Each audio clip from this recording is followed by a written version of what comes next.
anyone who would like to sponsor a future week, I did get from you guys, or I got the message.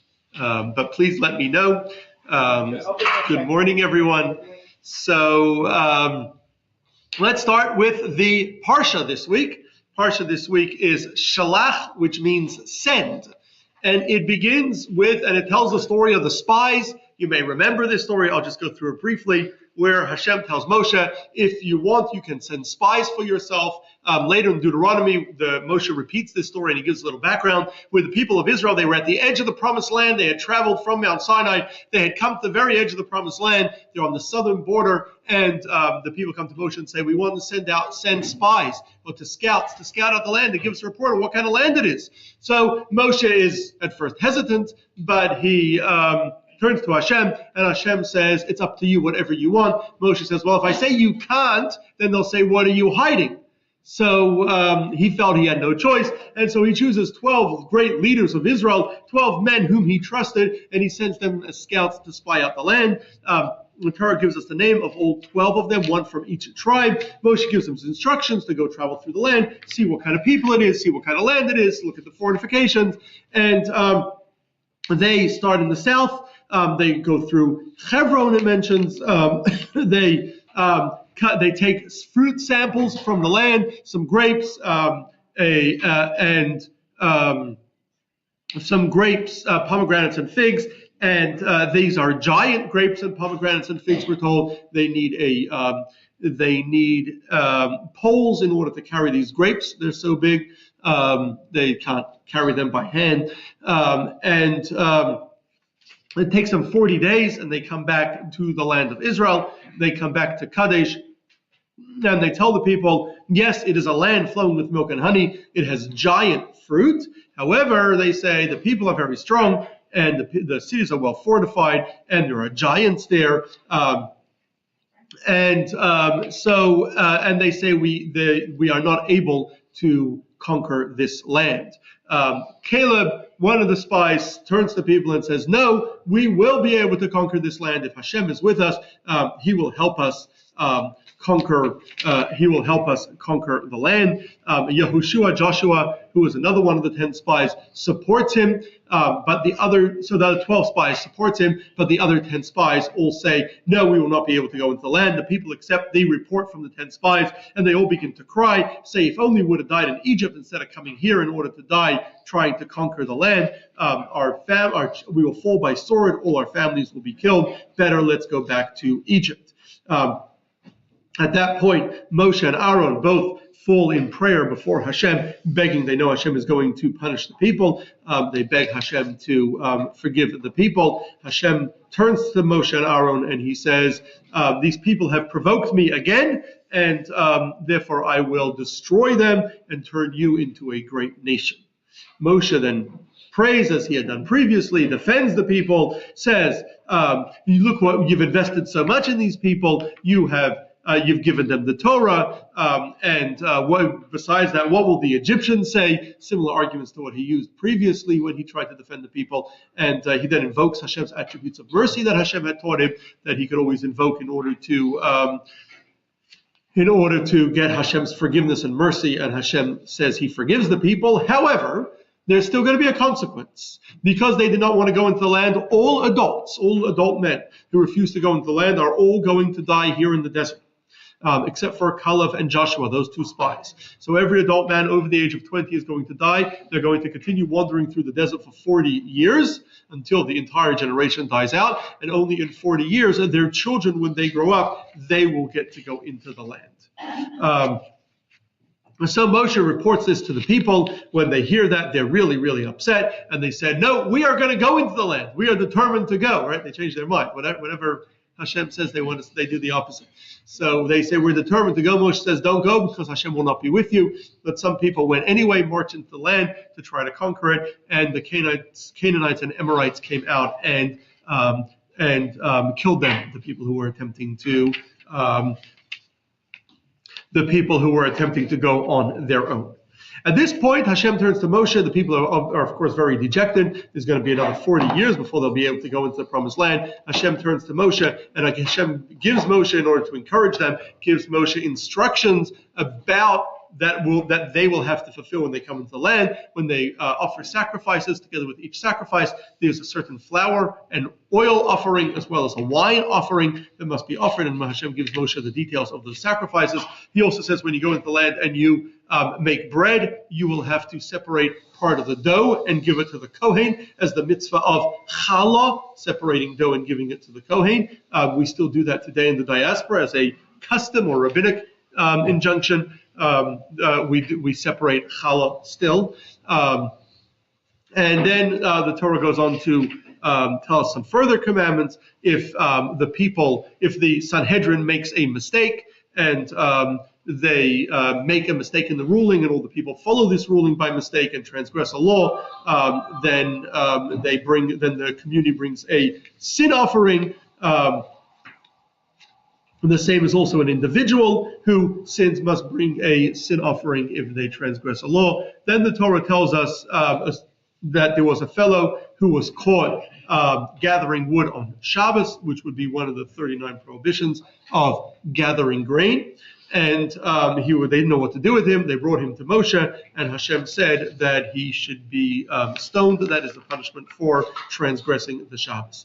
And then the parsha finishes with the command that we should, when we wear a four-cornered garment, we should put tzitzit, which are fringes, on the corners of our garment. We have a tradition exactly how the tzitzit are made, with 8 strings tied in with 5 knots on each corner. We should put one string should be blue wool. We've mentioned before that we don't have the blue wool today. We once gave a class about the attempts to rediscover that blue wool, and people that think they may have found it, but we don't have that blue dye anymore today. But that is the final commandment of this week's parsha. So that is just a very brief overview of the parsha. I'll open it to some questions, and then we will go on and to our topic for today. Any questions? So Moses says, send 2 sets of spies, right? And one they lied to the first one, they lied to him. Moshe sends spies in this week's parsha, 12 spies, and they lied to him. There are other times there are spies mentioned in the Torah. But this is the primary time when we speak about the spies. This is when we speak about it later for one particular battle. He sends out scouts. Joshua later sends 2 spies before attempting to capture the city of Jericho. So there are other attempts to send spies. Yes. But as one person put it, our spies the last couple of days have been doing a much better job. Yes.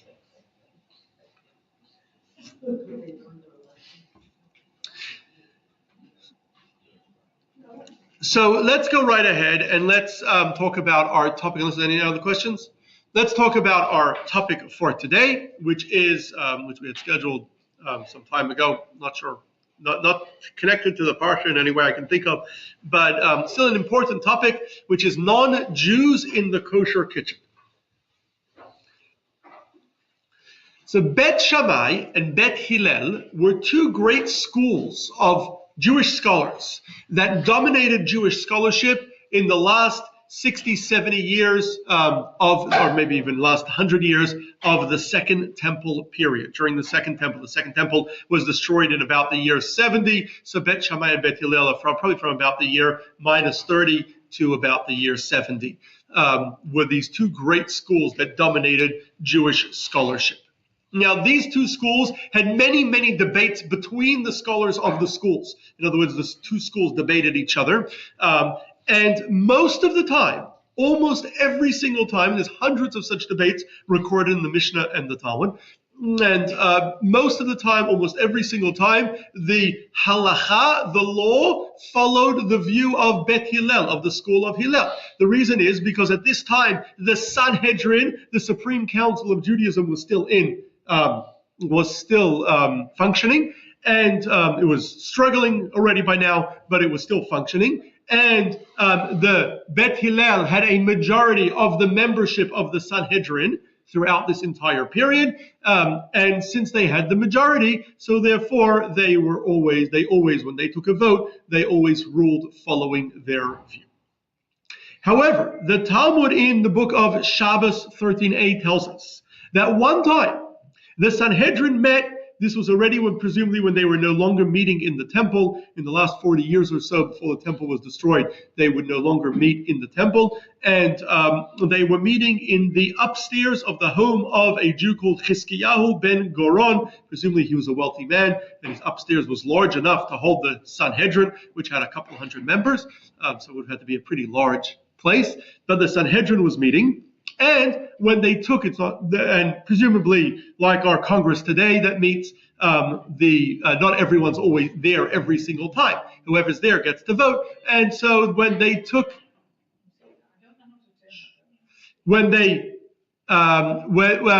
started voting, they realized that at that session, Bet Shammai had a majority. And so Bet Shammai, knowing that they had the majority at that session, pushed through 18 laws that they had wanted to pass for some time that Bet Hillel had been rejecting. And now that they had the majority, just in this session, they were able to push through these laws. And even when Bet Hillel tried to close the session, Bet Shammai insisted that nobody leave and that they continue the session and push through all the laws that Bet Shammai had wanted to push through. And the Gemara over there in Shabbat, the book of Shabbos, tells us, goes through the 18 laws that Bet Shammai had pushed through. Among the laws that Bet Shammai pushed through at this time were laws that banned us from eating bread that was baked by a non-Jew. They also banned us from eating food that was cooked by a non-Jew. They banned us from drinking wine that was touched by a non-Jew. And they banned us from eating or drinking or eating food with olive oil pressed by a non-Jew. What was the reason for these laws that Bet Hillel had been opposed to passing, but Bet Shammai had insisted on passing? The reason for these laws was to keep Jews from mingling too much with non-Jews, because that could lead to intermarriage. Now, this was a time during this period, which is the last few decades before the destruction of the temple. This was a time when the land of Israel was already no longer independent. It was under Roman rule. It had previously been, at an earlier stage, it had been under Greek rule. During this time, there were large Greek cities in the land of Israel. And there was an increasing number of non-Jews living in the land of Israel. And it was a time when intermarriage, marriage between Jews and non-Jews, was becoming an increasing problem for the Jewish community, where Jews were marrying non-Jews, they were assimilating and becoming Greek and being lost to the Jewish people. And so it was something that the sages at the time were struggling with. And so Bet Shammai, their solution was to pass a series of laws that would limit the non-Jewish involvement in preparation of Jewish food, and that way it will hopefully lead us to eat less, have less dinners or at non-Jewish homes, which will then hopefully lead us in less celebrations at non-Jewish homes, which will hopefully limit socialization between Jews and non-Jews, and the ultimate goal to limit intermarriage between Jews and non-Jews. Now, there's a separate prohibition also involving non-Jews in food preparation, which is it is forbidden to eat milk that was milked by a non-Jew without a Jew watching, and cheese that was made by a non-Jew without a Jew supervising. Those are separate laws made at separate times for separate reasons. We once did a class on kosher milk, where we spoke about the laws of milk being supervised, the need for milk and cheese to be supervised by Jews in very great detail. And that's really because we're afraid that maybe there's non-kosher milk in it. It's a totally separate subject. So, but there were these four prohibitions that were passed in these days in the late Second Temple period, a time that they were still not passing a lot of laws at this time. Most what we call rabbinic laws passed by the Sanhedrin forbidding various things were passed in the very, very early days of Judaism, meaning in the first few hundred years of Judaism, the vast majority that we can date.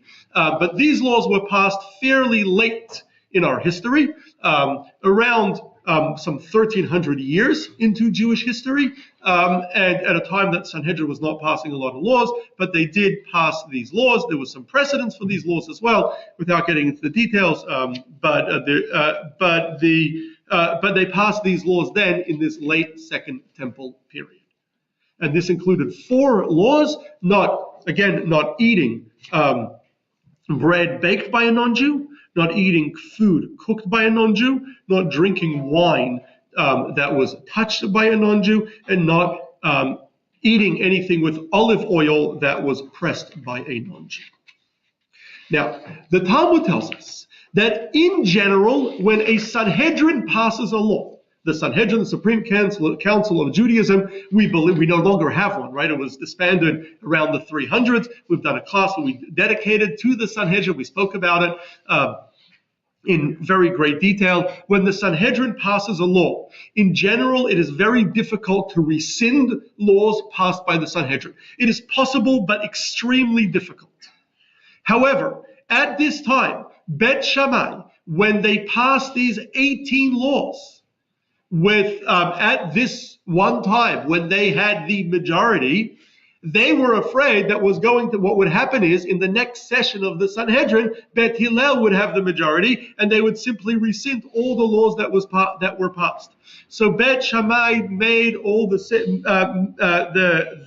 sages at the time agreed that these 18 laws will never be rescinded.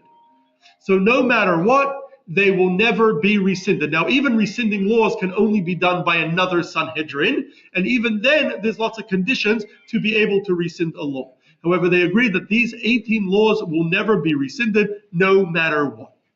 However, they still did rescind one law, which is the law that forbade us from eating olive oil pressed, or food with olive oil pressed by a non-Jew. How did that happen?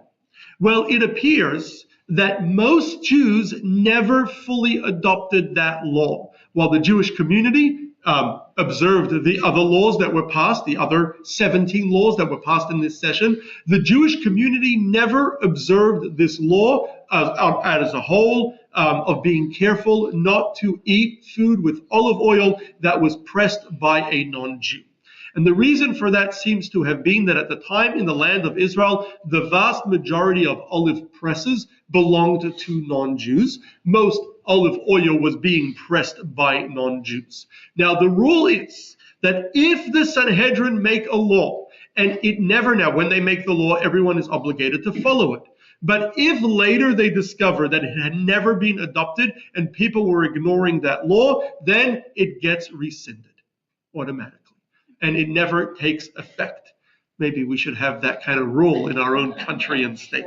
But that was the rule that the Sanhedrin, that's the rule of the Torah, that if Sanhedrin makes a law and is never adopted, it only becomes final and once the people adopt the law. If the people never adopt the law gets rescinded. However, it did take 200 years until the Sanhedrin, led by Rabbi Yehuda Nasiya in the mid-200s, some 200 years after the original law was passed, that they did a thorough investigation, a thorough survey, and they discovered that most Jews for generations had not been following this law. It appeared to have never been adopted by the Jewish community, and therefore, since most Jews were not following it, this law does not apply. As a result, we may drink or eat food with olive oil that was pressed by non-Jews. The other 3 laws, however, remain. Firstly, we may not drink wine touched by non-Jews. Secondly, we may not eat bread baked by non-Jews.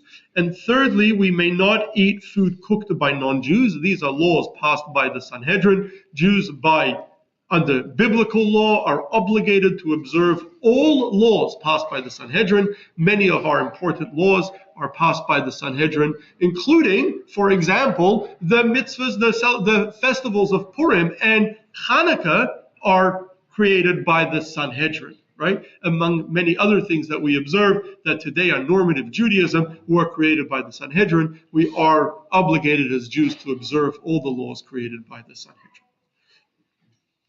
So we'll go through those three and just try to understand practically how they are observed today. I'll just first open it to questions. Any questions? Yes, Ellie. Why do you not eat oil first by John Jew? I never heard that thing. Why did they originally make the law? It was part of a series of law. The goal was to keep Jews from eating in non-Jewish homes. That was the purpose. That law doesn't apply anymore. It was never adopted by the people, and therefore it never took hold. And it was later officially rescinded by the Sanhedrin in the days of Rabbi Yehuda Nasiya in the early 200s. So that law does not apply. The other three laws do apply and are still part of Torah law today. I have a question about the milk. What's the difference between the milk with Halab Israel? So the milk is a different subject. Thank you for asking. The milk is a different subject. I mentioned that it's not, although it does involve non-Jewish preparation of food, it's not part of these series of laws. We once did a class dedicated to it, and God willing, we will talk about it. And I encourage you actually to listen to that class. It's on the podcast, but I can talk to you about it after the class. But today we're not going to discuss that. Yes, Annette? Does the milk just include cow milk, or does it include goat milk? It's all milk, but again, we're not going to get into the milk discussion today. Yes, Raymond? Is there any distinction in the observance of these laws between your Amaretz and your Haver? No, there's nothing to do with Amaretz and Chaver. That's a totally different thing, nothing to do with us. Yes?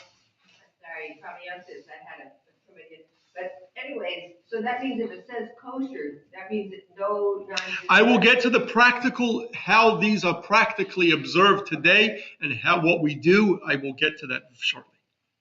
Let's start with the first one, wine touched by non-Jews. So firstly, we did do a class previously about kosher wine, what makes wine kosher. So I'm not going to go into the detail in great detail. I'll just touch on it very briefly. I do encourage you to listen to the podcast about what makes wine kosher, just as I encourage you, if you're curious about kosher milk, to listen to our podcast about kosher milk. So our sages of all these laws, our sages were strictest with wine. Understandably, the reason is because alcohol is what leads people to create very strong social bonds, right? When people drink together. And so, furthermore, there was already an existing prohibition of not drinking wine that was touched by idolaters that could have been used in idolatrous rituals. In ancient times, idolaters, pagans, would, every cup of wine they had before they drank it, they would pour a little bit out or every bottle of wine that they would open, they would first pour a little bit out as a gift to their idol before they would drink the rest. And so that would forbid the whole wine that's now been used in idol worship. So there was already a prohibition regarding wine if it was touched by an idolater who believes in pagan rituals that require them to, or encourage them to pour the wine out before, pour a little wine out to their gods before drinking it.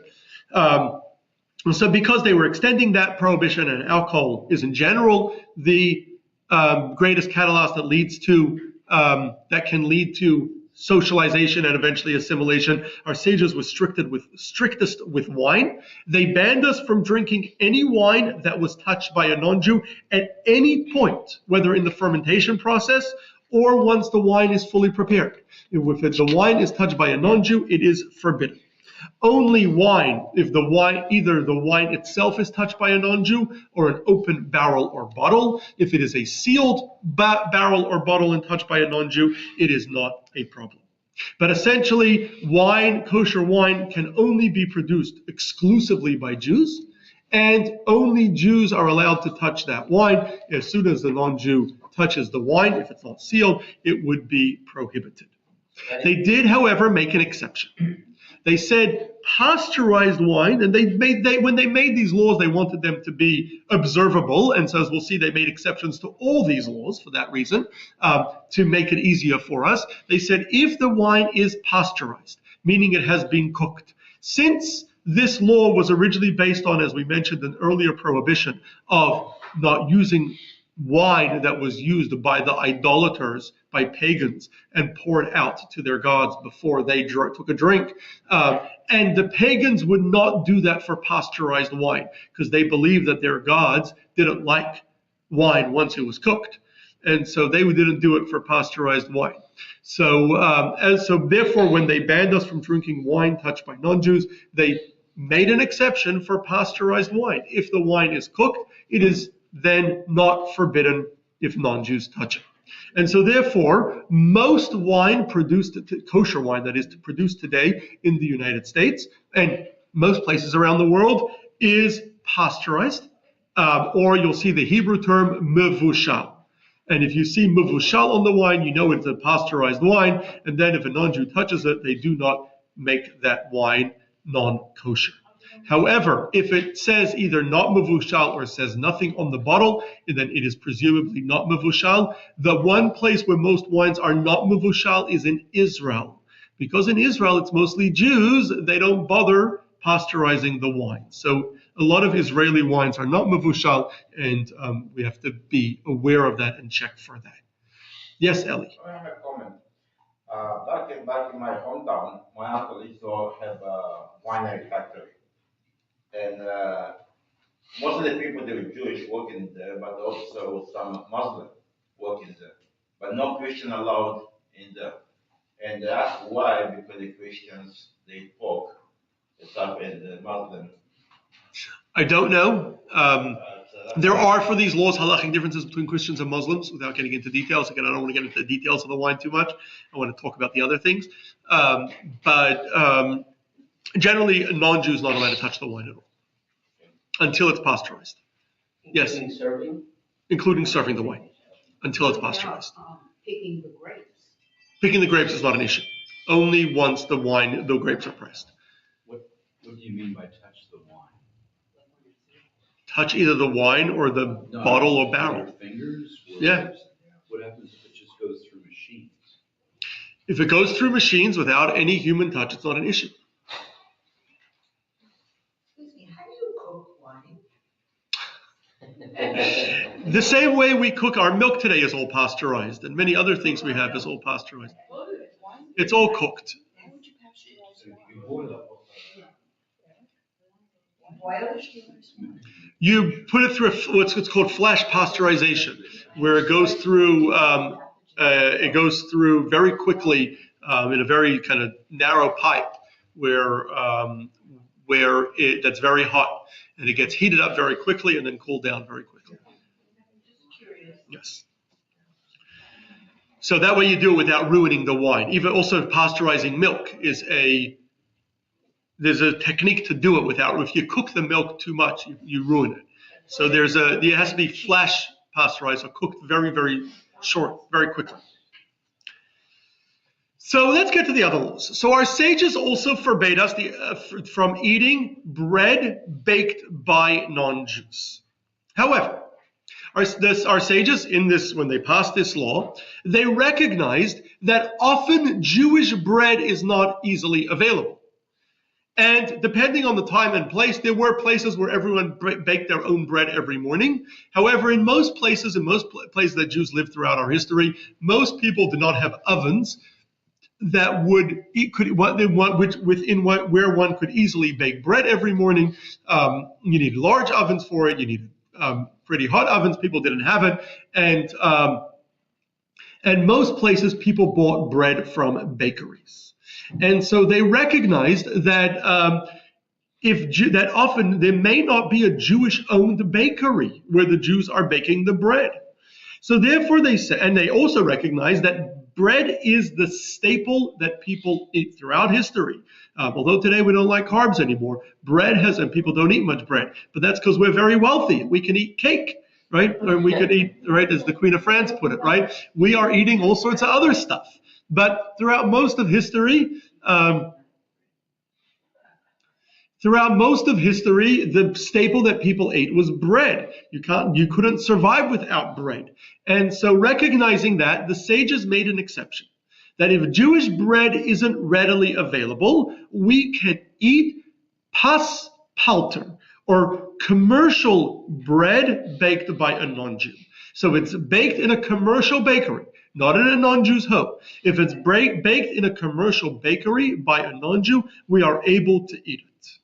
Now, this is only if the bread has no non-kosher ingredients and is not baked in non-kosher equipment, which until fairly recently, when we started eating cake, but until fairly recently, all bread was made out of flour, water, yeast, and if you're lucky, a pinch of salt. And there was nothing else ever placed in bread. All bread was kosher. All bakeries were basically only baked bread. That's what people wanted. Other things were expensive.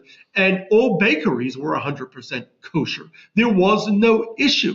People ate plain bread, which was plain flour and water. This is not going back very far. This is going back 100 years.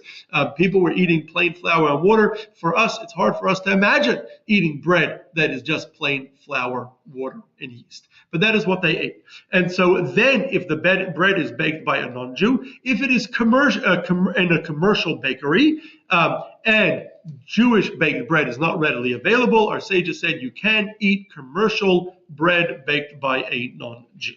So long again as this is back in the days when bread was flour, water, yeast, and there's no concern of non-kosher ingredients. Today, however, every bread that you are going to buy in the store has many ingredients besides flour and water, including all sorts of preservatives and flavorings and colorings and all sorts of other interesting things that they put in. And so you need to be certain that all the ingredients in the bread are kosher. And if it's commercial. And you also need to be certain that it was baked in a facility where the equipment that was used to bake the bread is kosher and not used for non-kosher baking. The only way to know that today is if there is a kosher certification organization that has a contract with that particular company and does regular inspections and is aware and is on top of exactly what that company is using in their bread. And there are many such breads that are certified by kosher organizations. These breads that have kosher certifications, whether the Circle U or the Circle K or the many other certifications, if they are not baked by Jews, they are called pas palter or commercial non-Jewish bread. And then we are allowed to eat it if it's not easy to get Jewish bread or Jewish baked bread, that is, or even if the non-Jewish baked bread is better quality than the Jewish baked bread. Or you have to travel some distance to get the Jewish baked bread, which would be true in our own community, where, yes, you can get kosher bread. If you drive up to the west side, there is pas Yisrael or bread baked by Jews from Jewish bakeries available or from Jewish supermarkets, but pas Yisrael, bread baked by Jews from Jewish, is not readily available where we live, and you would then be allowed to eat pas palter, bread baked commercially by non-Jews, so long as, again, it has those kosher certifications that certify that all the ingredients and everything that went into it is kosher. Even then, it is ideal not to eat pas palter. It is better not to eat it. But you are permitted to eat it. That is an exception the sages made. As a result, now, to be clear, this exception is only for commercial bread, not for bread baked privately by a non-Jew, even if you know that it was in a kosher kitchen, even if you know that all the ingredients are kosher. If it was baked by a non-Jew privately, you are not allowed to eat it. There is no exception. There is, except that there's absolutely nothing else to eat. According to some opinions, then you can eat it. But generally, you cannot eat bread baked privately by a non-Jew.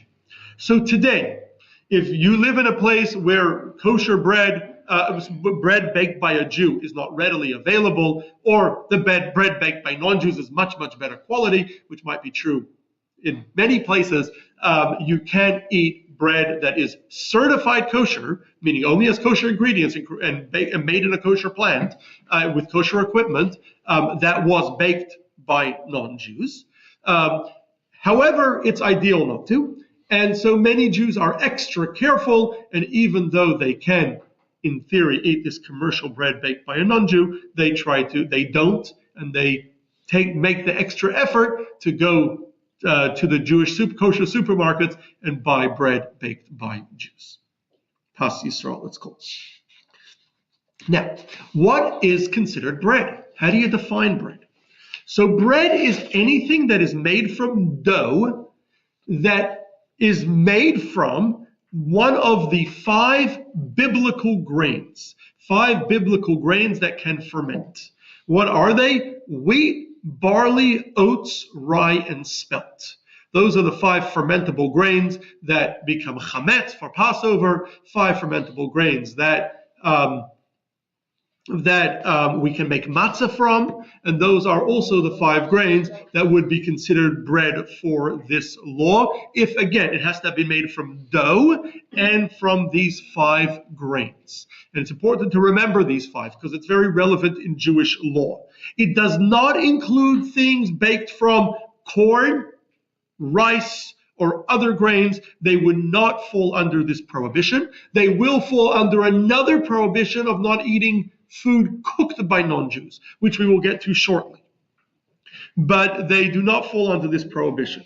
They also only include these 5 grains. It said it has to be based, has to have at its base wheat, barley, rye, oats, or spelt, and it must come from and it must have been baked. It must be baked from a dough made out of these 5 grains. So it would not include things like porridges made from these 5 grains, things that did not involve a dough. If it was cooked, it was not baked. It did not involve dough, or things that don't even involve cooking, such as granola made from oats usually, or cereal that is steamed, made from wheat or oats, that is usually steamed, though that is not considered pas akum, bread baked by a non-Jew, and that is not an issue. So it's only if it's made from a dough, made from these 5 grains, wheat, barley, oats, rye, or spelt, and it's baked by a non-Jew. Then, if it is commercially baked, if it's baked privately, we're not allowed in their private home.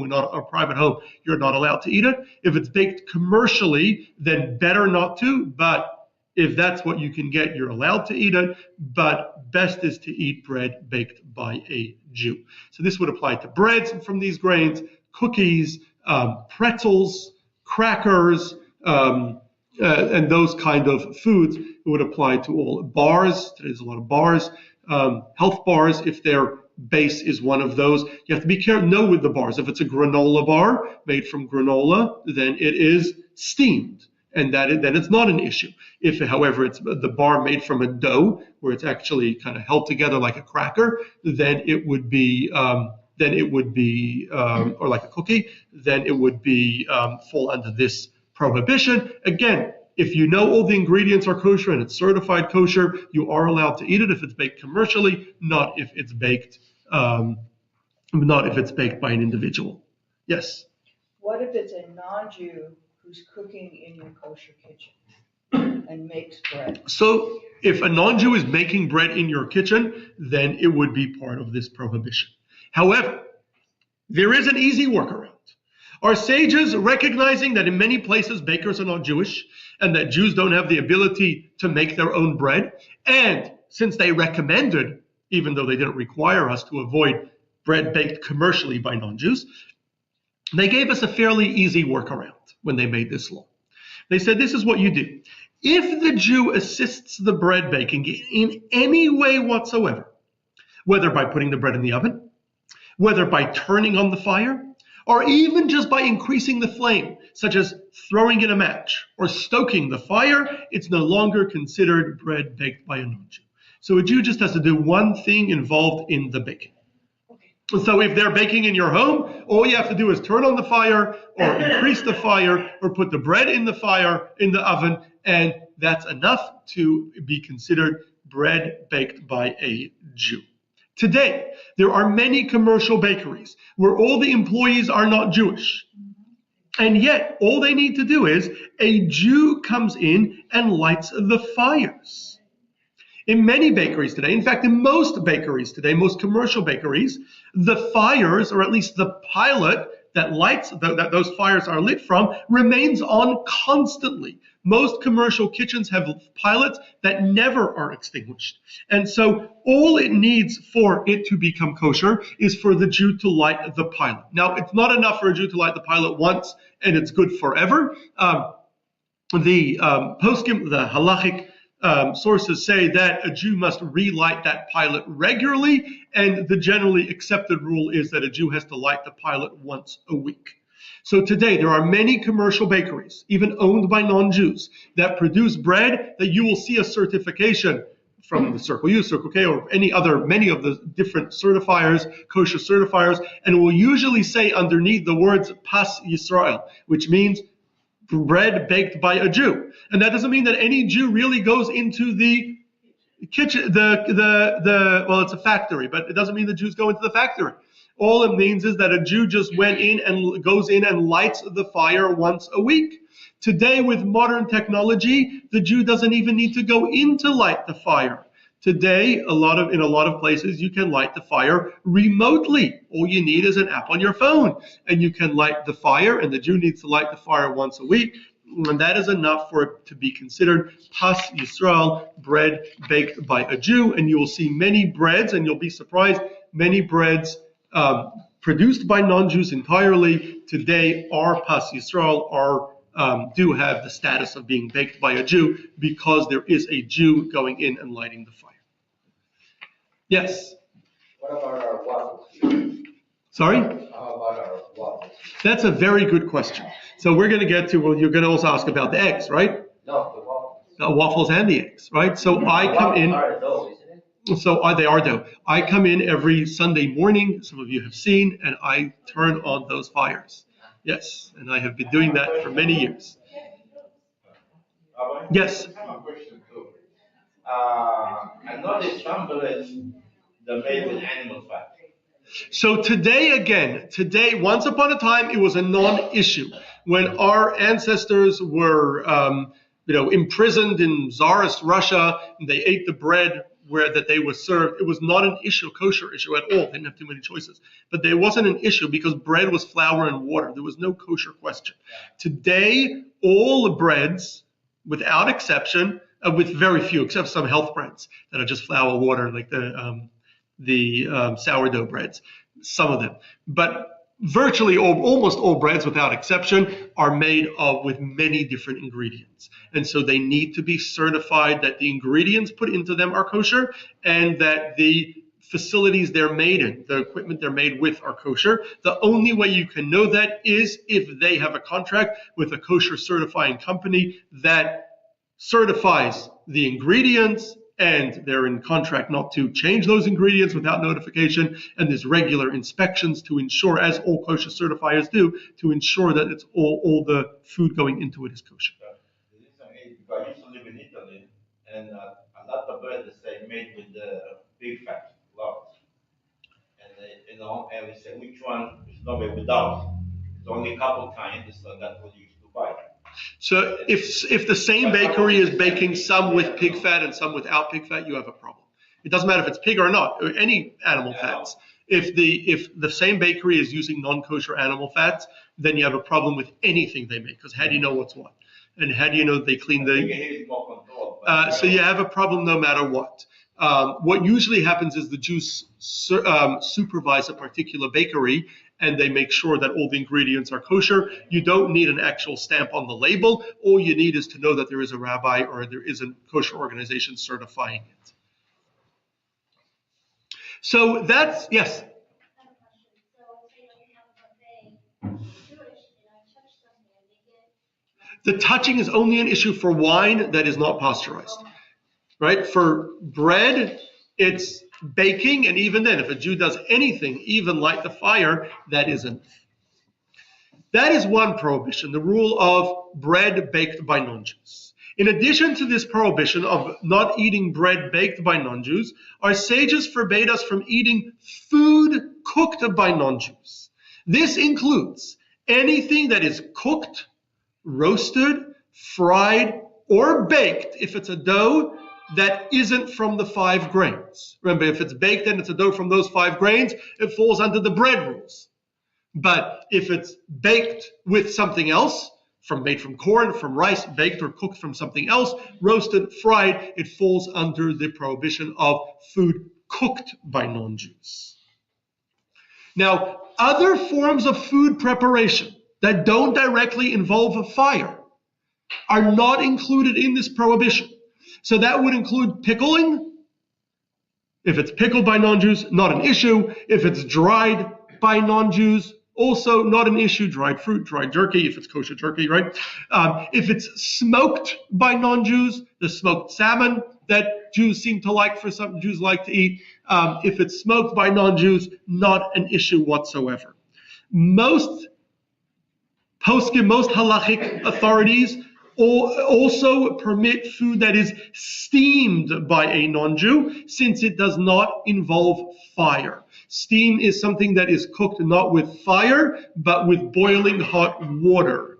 Now, today, all cereals and granola, as well as all canned goods, are steamed. The way canned goods are made is they're made by, the food is sealed inside the can, and then they're cooked, they're essentially placed into boiling hot water.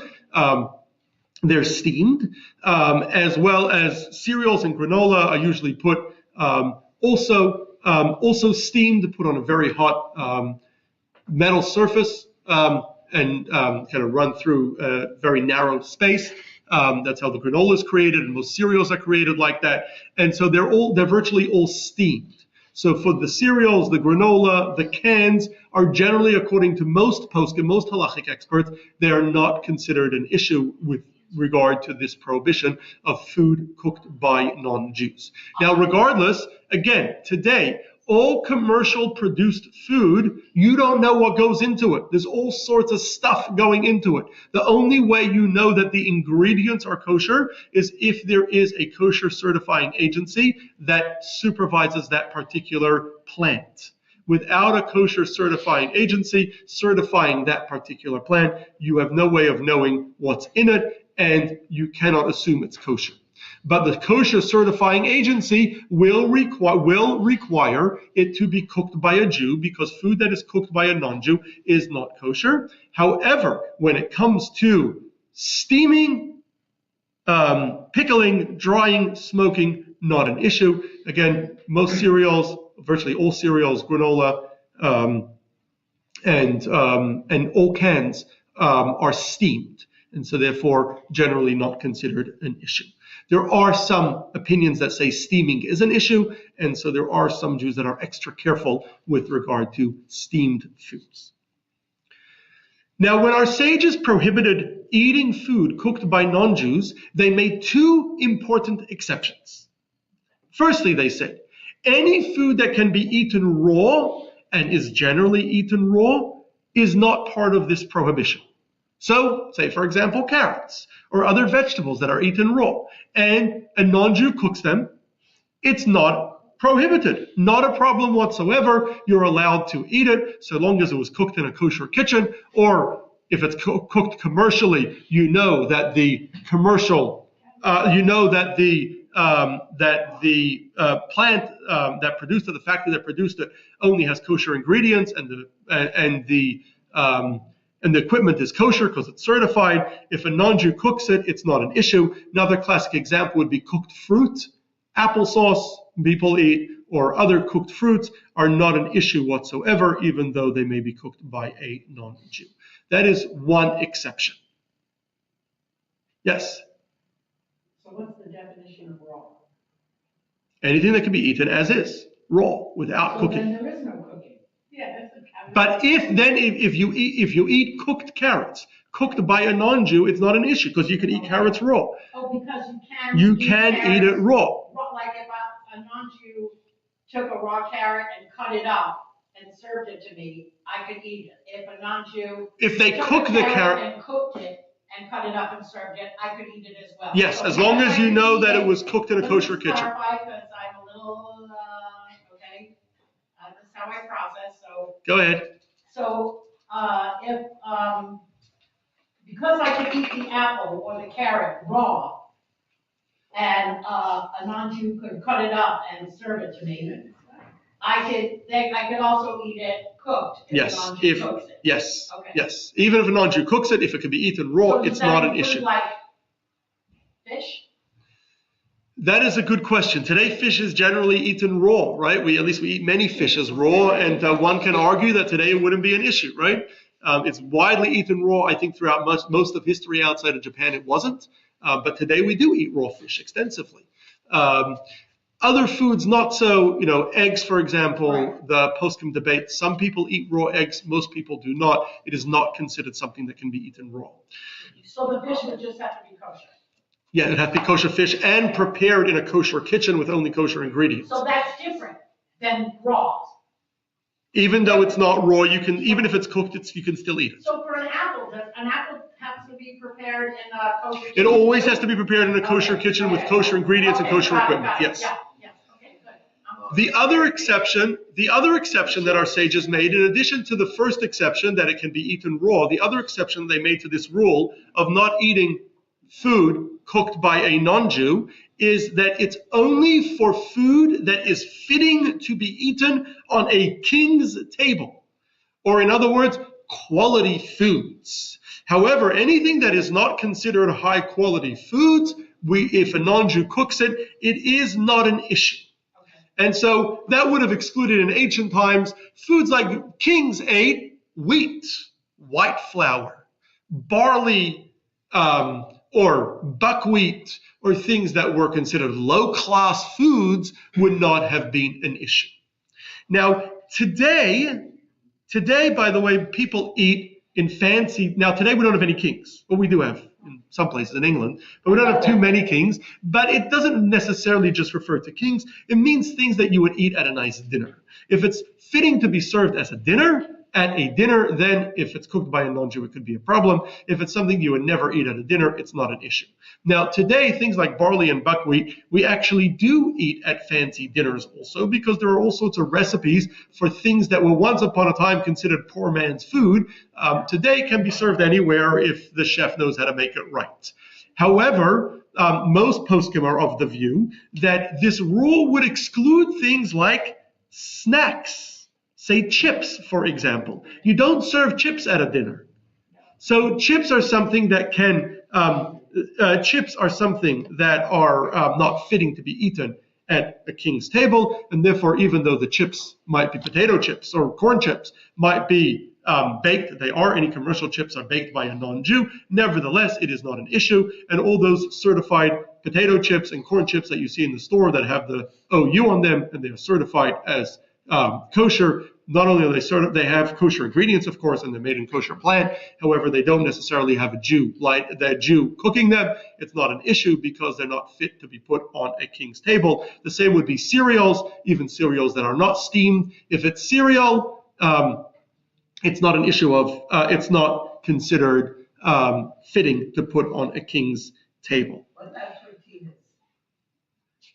That's a good question. I think tortillas today are fitting to have at a nice dinner, right? You could serve Mexican food at a nice dinner, and you could serve tortillas. So I would think tortillas. Sorry? The king eats it. Maybe the king of Spain eats it. They don't eat tortillas in Spain. They don't eat it just in Mexico? Well, if there was the president of Mexico, I'm sure eats it at their dinners. For example, something that has like a natural protective layer on it that wouldn't naturally be eaten by a person like an orange. If it's cooked with a protective layer, does it make a difference whether it's prepared by a non-Jew or a Jew? You're saying orange peels are not normally eaten, and cooked orange peels are normally eaten? No, my meaning is if candy. you cook something, if something is prepared with a natural protective layer on it. I don't see why that should be an issue. You're not eating that. You're not eating the peels. But I mean, if you cook the orange whole, for example, if it's prepared by a non-Jew, does it matter if it has the skin on it? I don't believe so. Because the edible part is something you could eat raw. I don't believe it'd be an issue if they cook the orange with the skin. For another thing where perhaps with like a certain kind of squash. So, sorry? For like a certain kind of squash or pumpkin where the protective layer isn't eaten, but the interior would be only when cooked. Does it matter if it's cooked with it versus? It doesn't matter, no. It wouldn't matter if it's cooked with a layer or not, no. So in conclusion, one second, let me just add one more thing. So now there is a debate among medieval scholars. We said with regard to bread baked by a non-Jew, if a Jew lights the fire, then it's considered baked by a Jew, and that's okay. What about food cooked by a non-Jew? Is it enough for the Jew to light the fire? Does that make it considered food cooked by a Jew? So there's a big debate about this question between medieval scholars. And regarding this question, Rav Moshe Israelis, who was the leading halachic posek for Ashkenazi Jewry in the 16th century, he rules that it is okay for Jews to eat food cooked by non-Jews. If a Jew lights the fire, that is good enough. That is fine. However, the Shulchan Aruch, written by Rav Yosef Karo, who was the leading halachic posek, halachic decider for Sephardic Jews in the 16th century, he follows the other opinion. And he says that lighting the fire, if it's cooked by non-Jews, is not good enough. To be considered cooked by a Jew must actually place the food on the fire. That's how I know. Now, this is very important because today there are many kosher restaurants. In Los Angeles, in other cities, wherever you go, there are kosher restaurants. Most kosher restaurants have non-Jewish employees and non-Jewish kitchen staff that are doing most of the cooking. In most kosher restaurants today, certified by the most mehadrin, the most advanced kosher certifications, they generally follow the view of Rav Moshe Israelis, the Ramah, which is universally followed by Ashkenazim, where the mashkiach, every kosher restaurant today has a kosher supervisor there in the restaurant to make sure everything in it is kosher, and called the mashkiach, the supervisor. And this mashkiach, the supervisor, the first thing they do in the morning is they light the fires. And once they light the pilots, once the fires are lit, then the non-Jews can cook all day. It's considered, according to the Ashkenazi halacha, it's considered cooked by Jews. However, it would not be good enough for Sfaradim. And so therefore it's important for Sfaradim to know that even if they go to a kosher restaurant certified by the kosher certifiers, they generally, if they want their food to be cooked by a Jew, for the Jew to place the food on the fire, they need to actually call the mashkiach, which they will. When you go into a restaurant, you can ask to speak to the mashkiach and tell the mashkiach you are Sephardic and you'd like to have the Sephardic bishul, the Sephardic cooking, and the mashkiach will, in virtually every restaurant, they will do it for you upon request. But it's important for Sephardim to know that most restaurants will not do it without that particular request, without the request, and Sephardim generally do not eat food cooked by that a Jew lit the fire in the morning and then cooked by a non-Jew. So just a quick summary. We have two different prohibitions that were enacted in the late Second Temple period. There were other prohibitions, one regarding wine, another one that wasn't even enacted then regarding cheese and milk, one that was rescinded regarding oil, but two that we focused on today, which is a prohibition of eating bread baked by non-Jews and drinking and eating food cooked by non-Jews. However, there are different rules for each of these two prohibitions. And the rules are as follows, just to summarize. Anything that is made from 5 grains, wheat, barley, oats, rye, or spelt, and baked and made into dough and baked by a non-Jew, if it is baked privately, it's forbidden to eat. If it's baked commercially, better not to eat, but it's okay, you can eat it. All that provided that today we know that it is certified kosher. You need to know that it's certified kosher. Most commercial certified kosher breads and baked goods will be pas palter, unless, meaning commercial baked by a non-Jew, which is permitted but not ideal, unless it says otherwise, unless it says on the wrapping under the kosher certification, unless it says pas Yisrael, bread baked by a Jew, or sometimes it says online or in different on the kosher certifies website, it will say that it is pas Yisrael, it is bread baked by a Jew. To make it pas Yisrael, to make it baked by a Jew is fairly simple. All you need to do is And to make it baked by a Jew needs to light the fire. You only need to light the fire once a week. If there's a pilot and it stays lit, it's not very difficult to do, and therefore many commercial breads and commercial baked goods are pas Yisrael, baked by Jews, by a Jew lighting the fire. Anything that is not from those 5 grains, but made with, and not made from dough, but made with fire, whether baked or cooked or fried, or in any way whatsoever, including, for example, our waffles and our eggs and anything else, would fall under the second prohibition of food cooked by non-Jews. Food cooked by non-Jews is forbidden. There is no exception for commercial food, so it is stricter in that sense. However, there are 2 important exceptions, and that is, firstly, anything that does not involve fire, which includes any food that is smoked or dried or pickled or, according to most opinions, steamed, is not an issue. All canned foods are steamed. Most cereals and granola are steamed, are not an issue.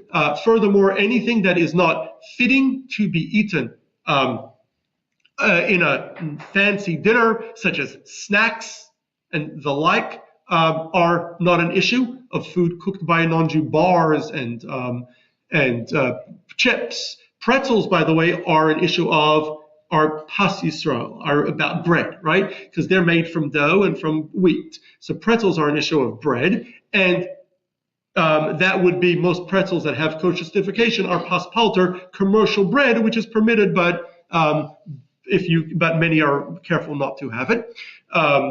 But chips would fall under the cooking, and corn chips, potato chips, or any other snacks, and they are not something that you would serve at a dinner, and therefore they're accepted. They're not part of the prohibition. And the other exception is anything that can be eaten raw, such as cooked fruit or cooked vegetables. Of those vegetables that can be eaten raw are not an issue. Perhaps cooked fish today, when uncooked fish is widely eaten.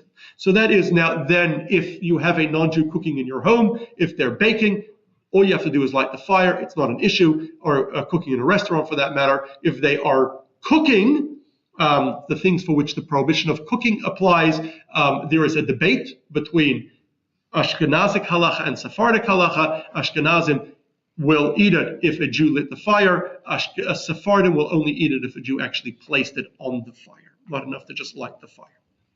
Now, just to conclude, the purpose of these prohibitions, the reason why the sages, the Sanhedrin, created these prohibitions, which apply today regardless, and they gave us lots of workarounds to make it easier for us, but the reason behind these prohibitions was to keep us from intermarrying and assimilating out of our people.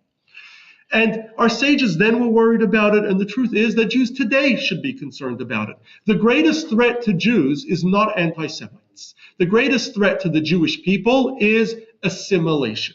Over the years, we had, when we entered the land of Israel 3,500 years ago, probably about 2 to 3 million Jews at the time. Today, there are about 14, 15 million Jews in the world. We have never at any point, even on the eve of the Holocaust, been more than 20 million people.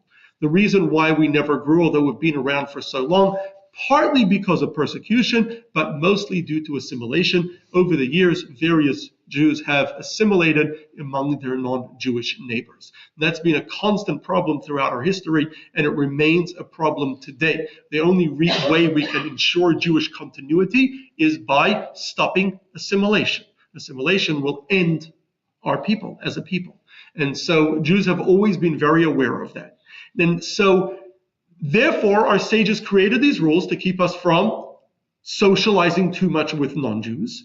The reality is today, regardless of these laws, we live among non-Jews. We socialize with them. And this has been true throughout most of Jewish history. At times we were locked in ghettos and we couldn't socialize with them. But in most times in places in Jewish history, we did interact with non-Jews. We interacted in business with non-Jews. We even interacted culturally with non-Jews. We interacted with non-Jews repeatedly, regularly throughout our lives, throughout our days. We always worked alongside non-Jews. And that has been true throughout all of Jewish history. Yet, in order to ensure that we do not assimilate as a people, the way we ensure that is, even when we are interacting with non-Jews around us, we always remember our Jewish identity. We're always remembering that we are different, we are unique, we are Jewish. We need to have a strong sense of who we are. Jews have always had non-Jewish friends. Most Jews today have non-Jewish friends. Our children will have non-Jewish friends. So we cannot stop people from having non-Jewish friends, nor have we throughout most of history. But the way we counter the tide of assimilation is for Jews to have themselves a very strong Jewish identity, for us to know who we are, for us to identify as Jews, recognize our unique role as a people, the Torah that Hashem has given us, the commandments that He has given us, our unique culture. And part of that is not only learning about the Torah and learning about its commandments and observing the commandments, but part of that is also, in addition to socializing with non-Jews, also socializing with other Jews. So yes, we do socialize and we do interact and we do work alongside non-Jews, and we have throughout most of our history. At the same time, it's important that we also socialize at different times with Jews, which is why coming to shul is important. I know that although it's not, going to shul is actually not one of the commandments. It's not a biblical command, not a rabbinic command to go to shul. We are commanded to pray, but you can pray at home. It's advised and encouraged to go to shul. It's not a commandment. You are not required. A Jew can live their entire life and fulfill all the commandments without ever stepping foot in a shul. However, the shul, our sages have always seen the synagogue as important to Jewish life because it helps create that connection, that socialization. And we feel that way as well today, that you need to be involved in a shul in order to have that social interaction. And it's important to, in addition to your socialization with non-Jews, which is going to happen regardless, and we don't want to be exclusive people, and we don't want to have non-Jews upset at us because we are, if we would be snobbish to them. And we do have a lot to interact and a lot that we can do together and work together and work for each other. We have non-Jewish employers and employees and co-workers and neighbors, and we should be very nice to them and invite them over and have them and go over to their homes, of course, only eating kosher. We should be doing that. Yet at the same time, it's important to socialize with Jews as well and have unique times to socialize with Jews. And the best time for that is coming to shul.